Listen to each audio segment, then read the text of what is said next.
सकता है, आपकी समझ से परे हो सकता है। अब वो आदमी जो था फैक्ट्री का मालिक, जो बढ़िया कमा खा रहा था, खुश था, 100-200 लोगों की दाल रोटी उसकी फैक्ट्री से चल रही थी, सब चल रहा था ठीक। तभी वो लड़की उसके यहाँ काम में आई और बस बहुत सुंदर तो थी ही वो दिन भर उसी को देखती। और पुरुष वो आदमी भी उसमें धीरे धीरे आकर्षित होने लगा। एक दिन ऐसा आया, दोनों कॉफी में चले गए, अर्थात कॉफी पी रहे हैं, साथ में चाय पी रहे हैं, साथ में रहने लग गए। ऐसा करते करते वो लड़की इतने करीब आ गई उस फैक्ट्री के मालिक के उस लड़की ने कहा कि अब अपन शादी कर लेते हैं। दोनों में बड़ा, आज की भाषा में प्यार व्यार हो गया, इलू इलू हो गया दोनों का। दोनों साथ में रहने लग गए। उसके पति ने, मतलब वो फैक्ट्री के मालिक ने बोला कि मैं तुमसे शादी नहीं कर सकता क्योंकि मेरी पत्नी ऑलरेडी है, मैं शादीशुदा हूं। उसने कहा कोई फर्क नहीं पड़ता, तुम अपनी पत्नी को तलाक दे दो। अब इस लड़के ने इस तरह से चंगुल में फंसा लिया कि इसने बोला कि शादी कर लो। इसने भी बोला ठीक है, आज मैं अपनी पत्नी से बोलूंगा कि मैं तुम्हें तलाक देना चाहता हूं। जबकि कोई लड़ाई नहीं, कोई झगड़ा नहीं, पत्नी तो अच्छी थी। अच्छा, एक दिन पत्नी के पेट में दर्द हुआ। संयोग देखिएगा कि जिस दिन पति ये कहने वाला था कि मैं तुम्हें तलाक देना चाहता हूं, उसी दिन पत्नी के पेट में दर्द हुआ। तो वो बगल के डॉक्टर के पास दिखाने चली गई और जब वहां पर चेकअप हुआ उसका, तो डॉक्टर ने बताया कि आपको तो ब्लड कैंसर है। उस स्त्री को क्या निकला? कैंसर। डॉक्टर ने बताया कि 7 दिन बाद आपकी मृत्यु हो जाएगी, इसका कोई इलाज नहीं है। अब वो बेचारी पत्नी, उसका एक छोटा बच्चा भी था, वो घर आई। अब सोचिए, जैसे ये पता लग जाए कि मुझे 7 दिन में मरना है, वो बेचारी अब पति का इंतजार कर रही थी कि आज पति आए और मैं बताऊं कि अब मैं 7 दिन की हूं, आप अपने लिए कोई एक नया जीवन साथी ढूंढ लीजिएगा। वो पत्नी ये चाहती थी कि मेरा पति मेरे बाद परेशान ना हो, मेरा बच्चा छोटा हो है, इसके लिए कोई परवरिश करने वाली एक माँ तो चाहिए इसे, अब तो मैं मर ही जाऊंगी। वो बेचारी अपने पति का इंतजार कर रही थी कि तभी पति आया गुस्से में। और चूंकि उस पति को तो उसने पाठ पढ़ा ही रखा था कि तुम्हें आज ये बोलना है कि तलाक देना चाहता हूं। पति आया, रोज तो अपना जूता जब उतारता था तो पत्नी आती थी, पत्नी अपने हाथ से उसके जूते मोजे उतारती, अपने हाथ से पानी देती, उसका बैग लेती। रोज की तरह पत्नी आई, पर आज उसने गुस्से में अलग जाकर बैठ गया और बोला, सुनो, अब हम तुम्हें तलाक देना चाहते हैं। पत्नी कुछ कहना चाहती थी कि मुझे कैंसर है, मैं मरने वाली हूं। तभी पति ने कह दिया कि मैं तुम्हें तलाक देना चाहता हूं। पत्नी ने बहुत समझदारी का परिचय दिया और पत्नी ने पति से अपना हाल कुछ भी नहीं कहा। अब वो चिड़चिड़ाने लग गया, गुस्से में आ गया, क्योंकि उसका मन कहीं और लग चुका था। पत्नी ने कुछ जवाब नहीं दिया। पत्नी ने कहा, अच्छा ठीक है, आप मेरे से तलाक लेना चाहते हैं? हाँ, मैं 7 दिन बाद आपको तलाक दूंगी। मैं आपको 7 दिन बाद तलाक दूंगी, परंतु आप मुझे इन 7 दिनों में जैसे पहले प्रेम करते थे उसी प्यार से आप मुझे 7 दिन रखेंगे। 7 दिन बाद मैं आपको तलाक दूंगी। पति को लगा ये तो बहुत सस्ता है, उसे तो लगा ये कोई अपना हिस्सा मांगेगी, पैसा मांगेगी, प्रॉपर्टी मांगेगी, पर उसने तो कुछ भी नहीं। उसने कहा मुझे कुछ नहीं चाहिए, केवल आप मुझे 7 दिन खूब प्यार कीजिए, रोज अपने पास बिठाइए, मेरे पास आकर बैठिए, मेरे साथ खाइए, नाश्ता मेरे संग कीजिए, भोजन मेरे साथ कीजिए, रात्रि को प्रेम पूर्वक हम दोनों पार्क में घूमेंगे और आप हमारे साथ रहेंगे, आप हमारे लिए वैसी ही बातें करेंगे 7 दिन जैसे शादी के बाद आप हमसे करते थे। पति को लगा अच्छा, पति को नहीं पता था कि ये केवल 7 दिनों की है, लेकिन अब पत्नी को पता था कि अब चलो मैं तो 7 दिन की हूं पर इन्हें तलाक देना है, कोई बात नहीं। अब सोचिए उस स्त्री का दिल कितना बड़ा रहा होगा। कोई और होती तो भड़क जाती, पर उस स्त्री ने कोई जवाब नहीं दिया। एक दिन बीता, उसके पति ने भी खूब प्यार दिया उसे, बनावटी प्यार था अब तो, पर किया। रोज उसके साथ अच्छे से खाता पीता, चलता फिरता, टहलता, हंसता, सब बढ़िया। 7 दिन, 1 दिन 2 दिन 3 4 5 6, आज 7वां दिन था, आखिरी। आज पत्नी ने अपने पति की आरती उतारी, उसके माथे पर तिलक किया और आज उसे उसके काम के लिए भेजा जहां वो फैक्ट्री रोज जाता था। और जब उसका पति आज घर से गया ना, तो उसके मन में विचार आया कि मेरी पत्नी देखो मेरे से कितना प्यार करती है। मैंने कहा कि मुझे तलाक चाहिए, तो उसने मेरे खातिर कि यदि मैं खुश हूं तो मेरी खुशी के लिए वो तलाक भी देने को तैयार हो गई। अब बताइए इससे बड़ा प्रेम क्या होगा। यदि पति तलाक चाहता है तो पति की प्रसन्नता के लिए वो तलाक देने को तैयार है। वो मेरे लिए, मैंने तलाक का बोला फिर भी वो मेरे से प्यार करती है। और ये जो लड़की मुझे मिली है ये तो मेरी दौलत की भूखी है। मेरी पत्नी ने तो अपने जेवर बेचकर मेरा ये कारोबार खड़ा किया। मेरी पत्नी मेरे सुख में मेरे दुख में सदा रही है। आज मेरी पत्नी ने कितना साथ दिया आज तक, और मैं किसी एक लड़की, एक स्त्री के चक्कर में आकर एक सुंदर पत्नी का, एक पतिव्रता नारी का मैं त्याग कर रहा हूं। लो भैया, अचानक भगवत कृपा देखो, उस आदमी का हृदय परिवर्तन हो गया बिना कुछ के। याद रखिएगा, ईश्वर न्याय करते हैं, ईश्वर न्याय करते हैं। उसका हृदय बदल गया और वो आज सारा काम छोड़कर ऑफिस का दिन को ही भागा घर की ओर के मैं अपनी पत्नी से माफी मांगूंगा, सॉरी बोलूंगा कि मैं तो जो तलाक का बोला मैं मजाक कर रहा था। उस लड़की को उसने अपने दफ्तर से हटाया, काम से निकाला। उसके चक्कर में उसने कहा कि मेरी पत्नी के गालों में झुर्रियां पड़ गई हैं। ये लड़की जो मुझे मिली है ये बड़ी सुंदर है, मैं इस सुंदरता के कारण इस पे मर रहा था, जबकि मेरी पत्नी ने मेरा कितना साथ दिया। संसार की चमक दमक सुंदरता पे नहीं लट्टू होना चाहिए। आपकी पत्नी आपकी जीवन संगनी है, उसे छोड़कर पराई स्त्री के बारे में सोचना पाप है। चमड़ी का मोह, चमड़ी से इतना प्यार ना करना, चमड़ी कितने गुलाम ना हो जाना कि आप उस चमड़ी के चक्कर में सारे गलत काम करने लग जाओ। वो आदमी फैक्ट्री का मालिक दौड़ा दौड़ा घर गया। जैसे ही घर पहुंचा तो दरवाजा खोले थे। घर के अंदर प्रवेश किया, आवाज लगाया उसने अपनी पत्नी को, पर पत्नी ने कहीं से कोई रिस्पांस नहीं दिया, कोई आवाज नहीं आई लौटकर।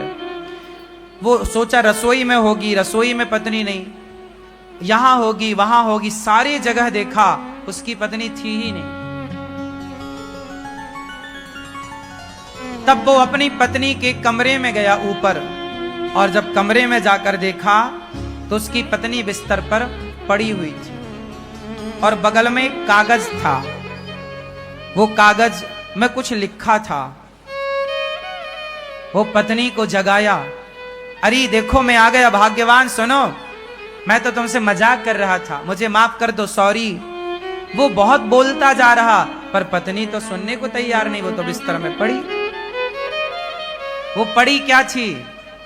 वो मर चुकी थी, लेकिन मरने के पहले उसने एक पत्र लिखा था अपने पति के लिए। अब उस कागज में क्या लिखा? अब ये पति उस कागज तक पहुंचा और पढ़ने लगा, और जब पढ़ा तो उसमें पत्नी ने लिखा था, मेरे पति परमेश्वर, मैं भगवान से प्रार्थना करती हूं कि हर जन्म में मुझे आप जैसा पति मिले। मेरे पति परमेश्वर, आप जैसा पति पाकर मैं बहुत खुश हूं। मुझे आपसे और भगवान से कोई शिकायत नहीं है। आपकी खुशी थी, आप मेरे से तलाक चाह रहे थे। मैं चाहती तो आपको तलाक उसी दिन देती, लेकिन जब आप तलाक लेते मेरे से, तो जो हमारा छोटा सा बालक है, बच्चा है, जब वो ये देखता कि मेरे पिताजी मेरी माँ से तलाक लेना चाहते हैं, तो मेरे बच्चे के संस्कार बिगड़ते और मेरा बालक बड़ा होकर वो आपका शत्रु बन जाता कि मेरे पिता ने मेरी माँ को छोड़ा था। तो कहीं मेरे बच्चे के अंदर आपके प्रति कोई शत्रु भाव पैदा ना हो जाए, इसलिए मैंने आपको तलाक नहीं दिया। जिस दिन आपने मुझे तलाक का बोला, उसी दिन मैं डॉक्टर के यहाँ गई थी। उसने मुझे चेकअप करके बताया कि मुझे ब्लड कैंसर था। मैं 7 दिन बाद मरने ही वाली थी। मुझे लगा कोई बात नहीं, आपको भी तलाक चाहिए, तो मैंने सोचा कि 7 दिन बाद तलाक दूंगी। 7 दिन बाद तो मैं सदा के लिए चली जाऊंगी। आपका जिससे मन करे आप विवाह करके अपना घर बसाइएगा, बच्चे के संस्कार ना बिगड़े, इसलिए मैंने आपको कोई जवाब नहीं दिया। क्योंकि हमारे बच्चे जब हमें आपस में लड़ता झगड़ता देखेंगे तो बच्चों के संस्कार बिगड़ते हैं। मैं नहीं चाहती कि मेरे बच्चे के संस्कार बिगड़े। बस अब मैं कैंसर की मरीज थी, 7 दिन पूरे हो गए, मैं जा रही हूं। अब आप अपना घर बसाइएगा, आप खुश रहिएगा, ऐसा लिखकर वो बेचारी सदा सदा के लिए चली गई। अब इसका पति ये पत्र पढ़ करके जो रोना शुरू किया, हे भगवान, मेरे से कितनी बड़ी गलती हो गई। मेरी पत्नी मरने की स्थिति में थी और मैं उसका साथ ना दे सका। अच्छा इलाज कराता, अच्छे जगह दिखाता, शायद मेरी पत्नी बच जाती। कोई बढ़िया डॉक्टर को मैं चुनता, शायद बच जाती। लेकिन वो पराई स्त्री के चक्कर में फंसकर अपनी एक सुंदर पतिव्रता नारी को अंत में बड़ा दुख दिया। अब कोई पत्नी को यह पता चले कि मेरा पति मुझे तलाक देना चाहता है, और वो भी अंत समय में, उस पत्नी को खुशी तो हो ही ना होगी। वो बेचारी चल बसी। कहा था उसने बच्चे को आप अच्छे संस्कार दीजिएगा। वो आदमी रोया और सारी जिंदगी के लिए मन में एक प्रश्न खड़ा हो गया कि मैंने ऐसा क्यों किया। उसने अपने आप को कभी माफ नहीं किया। फिर उस आदमी ने विवाह नहीं किया, बच्चे को पढ़ा लिखा कर योग्य बनाया। ये कहानी नहीं है, एक सत्य घटना है, एक सत्य लेख है। वो मैंने कहीं पढ़ा तो मैंने आपको सुनाया। आपकी पत्नी के साथ कभी ऐसा ना हो, आपके साथ कभी ऐसा ना हो। संसार की चमक दमक देखकर अपने परिवार को ना छोड़ना। संसार बहुत अच्छा है, लेकिन आपका परिवार संसार से बहुत अच्छा है। आपका परिवार ही आपका संसार है। आपका परिवार ही आपका संसार है। संसार कितना भी अच्छा हो, आपके परिवार से अच्छा नहीं हो सकता। अरे आपका परिवार है तो संसार है, परिवार नहीं तो संसार नहीं। संसार भी तब अच्छा लगता है जब परिवार अच्छा हो। परिवार अच्छा ना हो तो संसार अच्छा नहीं लगता। तो मैं मानता हूं कि परिवार ही एक संसार है। हाँ या ना? तो पहले अपना परिवार देखिएगा, परिवार की खुशी देखिएगा। पत्नी गोरी हो काली हो, बुढ़ापे में झुर्रियां पड़ी हो या चमड़ी ढीली पड़ी हो, कैसी भी हो, परंतु आपको अपने मन को अब काबू में करके अपनी पत्नी के साथ खुश रहना चाहिए।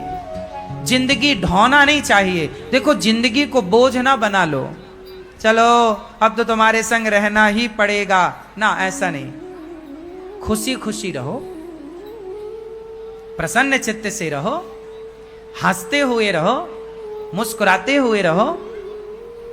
जिंदगी बोझा ना बने, प्यार से। और ये तब होगा जब आप रिश्तों की कीमत समझेंगे। एक बात बताएं, आज एक सच्ची बात बताएं, आजकल ना लोग रिश्तों की कीमत नहीं समझते। यदि रिश्तों की कीमत समझते लोग तो बात बात में पत्नियां या पति तलाक ना देते या लेते, तलाक ही तलाक ना होता ना। आज हमारे देश में 40-50% तलाक हो रहे हैं, शादी होती हैं तलाक हो जाता है। क्यों? क्योंकि आज रिश्तों की कोई अहमियत नहीं बची, रिश्तों में समर्पण नहीं रहा। आज तो केवल चमड़ी की भूख है साहब। आजकल पत्नियां भी लोग क्यों चाहते हैं? केवल चमड़ी की भूख मिटाने के लिए। शादियां भी आजकल केवल वासनाओं के लिए हो रही हैं। विवाह का असली उद्देश्य लोग भूल चुके हैं। रिश्ते क्या होते हैं? रिश्तों की कीमत क्या? मां की अहमियत क्या है? पिता की अहमियत क्या है? पिता होना क्यों आवश्यक है? पति होना क्यों जरूरी है? पत्नी की क्या अहमियत है? रिश्तों में एक दूसरे का सम्मान करना होता है, एक दूसरे को रिस्पेक्ट देना होता है, एक दूसरे का आदर करना होता है, एक दूसरे को नीचा दिखाना नहीं होता। हम अपनी पत्नी का सम्मान करते हैं तो पत्नी भी हमारा सम्मान करती है। हम अपनी पत्नी पर विश्वास करते हैं तो पत्नी भी हम पर विश्वास करती है। हम अपनी पत्नी को अच्छे से बात करते हैं तो वो भी हमसे अच्छे से बात करती है। हम अपनी पत्नी से कुछ चाहते नहीं हैं तो वो भी हमसे कुछ नहीं चाहती। रिश्तों में चाह ना हो, हमें आपसे कुछ चाहिए, आपको हमसे कुछ चाहिए, तो ये तो व्यापार हो गया। और रिश्तों में व्यापार थोड़ी चलता है, प्यार हो। क्या हो? एक दूसरे का ख्याल हो। हम आपका ख्याल रखें, आप हमारा ख्याल रखें। सोचिए, रिश्ते इतने महत्वपूर्ण हैं कि भगवान भी आते हैं संसार में तो रिश्तों में रहते हैं। हाँ या ना? भगवान राम आए, भगवान कृष्ण आए तो वो भी रिश्तों में रहे। हाँ या ना? राम की 3 माँ हैं, 3 माँ में एक सौतेली माँ ने बोला कि राम तुम वनवास जाओ, मेरा बेटा राजा बनेगा। तो राम अपने रिश्तों को इस तरह निभाते हैं कि माँ भले सौतेली माँ हो पर है तो माँ। उस सौतेली का भी आदर किया और माँ के कहने से वनवास चल पड़े। कौन बेटा जाएगा सौतेली माँ के कहने से वनवास? ये रिश्तों का सम्मान ही तो किया राम ने। माँ की बात तो मानी। पत्नी ने जिद करी कि मैं आपके साथ वनवास चलूंगी, समझाया कि बहुत कष्ट होगा, जिद करी, पत्नी का साथ नहीं छोड़ा राम ने। जंगल गए तो पत्नी को साथ लेकर गए। पत्नी आपकी जिम्मेदारी है, याद रखिए। जितने पुरुष बैठे हैं ध्यान से सुने, आपकी पत्नी आपकी जिम्मेदारी है। आपकी पत्नी आपके पिता और आपकी माँ की जिम्मेदारी नहीं है, आपकी जिम्मेदारी है। जहां आप रहिए वहां अपनी पत्नी को रखिए, और जहां मां रहे वहां आप रहिए, जहां पिता रहे वहां आप रहिए। पर राम माता पिता को संग नहीं ले जा सकते थे तो नहीं ले गए, पत्नी को ले जा सकते थे, पत्नी को ले गए। राम पत्नी को लेकर गए और पत्नी को एक रावण नाम का दुष्ट व्यक्ति चुरा कर ले गया। तो अपनी पत्नी के लिए राम ने जंगल में एक सेना तैयार कर ली, बिना खंबे का सेतु बना लिया। किसके लिए? बोलो। राम की शत्रुता रावण से नहीं थी।